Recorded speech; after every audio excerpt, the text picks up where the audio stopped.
I understand that politicians are going to frame data in a way that's most positive politically. Of course, I don't expect that from admirals. But yesterday, you celebrated that we had done more tests and more tests per capita even than South Korea.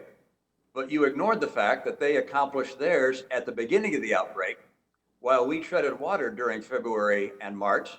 And as a result, by March 6th, the US had completed just 2,000 tests, whereas South Korea had conducted more than 140,000 tests.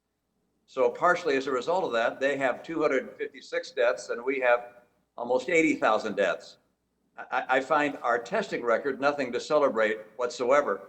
The fact is their test numbers are going down, down, down, down now because they don't have the kind of outbreak we have. Ours are going up, up, up as they have to. I think that's an important lesson for us as we think about the future. On a separate topic, my impression is that with regards to vaccines, where I'm critical of what we've done on testing on vaccines, we've done a pretty darn good job of moving ahead pretty aggressively. And yet the president said the other day that President Obama is responsible for our lack of a vaccine. Dr. Fauci, is President Obama or by extension, President Trump, did they do something that made the likelihood of creating a vaccine less likely? Are either President Trump or President Obama responsible for the fact that we don't have a vaccine now or in delaying it in some way? No, Senator, not at all. Certainly President Obama nor President Trump are responsible for our not having a vaccine.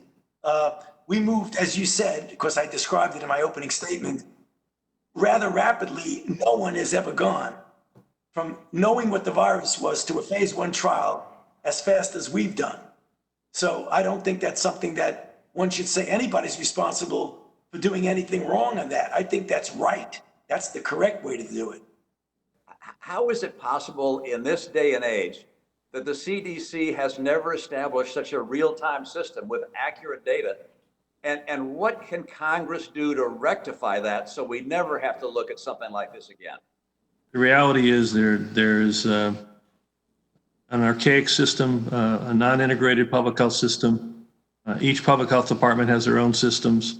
This nation needs a modern, highly capable data analytics system that can do predictive analysis. I think it's one of the many shortcomings that have been identified as we went through this outbreak, and I couldn't agree with you more. It's time to get that corrected.